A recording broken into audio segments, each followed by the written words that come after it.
Come with me for a Virgin Atlantic upper class flight from Manchester to Atlanta.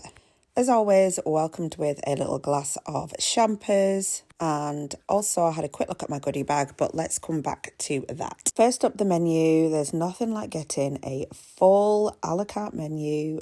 The options were really good and I was counting down until it was service time. Right, back to the goodie bag, and it was filled with all the usual amenities you would expect. Some socks. I don't know if anyone ever uses these. Some Ren moisturiser, a toothbrush, and some whitening toothpaste as well.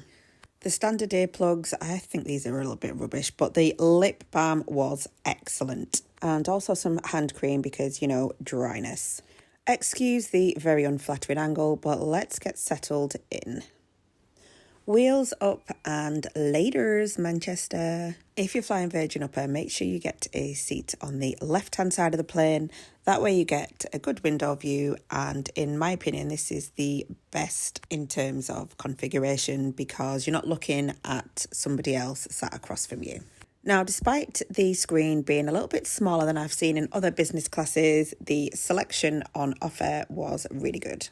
Next up, I got some of these crisps. They were like a barbecue crisp. They were really good. And don't mind me, I got another glass of champagne, but also some water because, hydration. When it was time for service, the attendant made up my table. And no, I did not steal the salt and pepper, but next time I definitely will. For starter, I went for a shrimp and avocado salad. And honestly, this was absolutely très bien.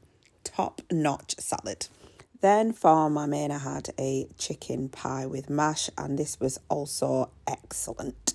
I didn't get a pudding as I was absolutely stuffed, but then I got myself ready for a little snooze. Despite what my face is saying, I was actually living my best life and I was ready for a good snooze. Towards the end of the flight, I opted for the afternoon tea. This was lovely, very British, very demure. It was a super cute little setup, and to be honest, the sandwiches were a bit meh. They were just sandwiches. But let me tell you, this scone was absolutely top notch. Anyway, it was now time to land in sunny Atlanta, so I was feeling refreshed, I was feeling fed and ready to get going.